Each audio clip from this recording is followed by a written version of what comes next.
تصريح خطير من كريم بنزيما يفاجئ به الرئيس الفرنسي إيمانويل ماكرون والمنتخب الفرنسي قبل المباراة. تصريح يصدم الملايين. ليكم التفاصيل كاملة في هذا الفيديو، بس خلينا قبل ما نبدأ في المشاهدة ياريت ما ننساش إننا نصلي على النبي محمد عليه أفضل الصلاة والسلام، وياريت ما تنساناش بلايك واشتراك للقناة علشان نقدر نوصل لكم كل جديد. هيا بنا.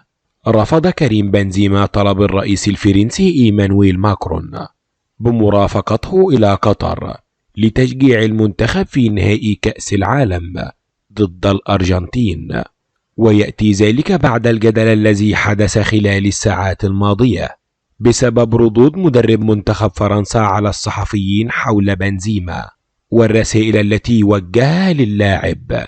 كل ما حدث يؤكد أن مغادرة بنزيما لبعثة المنتخب قبل المونديال بسبب الإصابة التي لاحقت به لم تكن ودية على الإطلاق، مع العلم أن النجم الفرنسي السابق زين الدين زيدان رفض هو الآخر المجيء إلى قطر لتشجيع المنتخب الفرنسي في المباراة النهائية.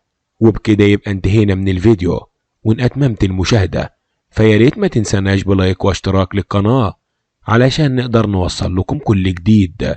والسلام عليكم ورحمة الله وبركاته.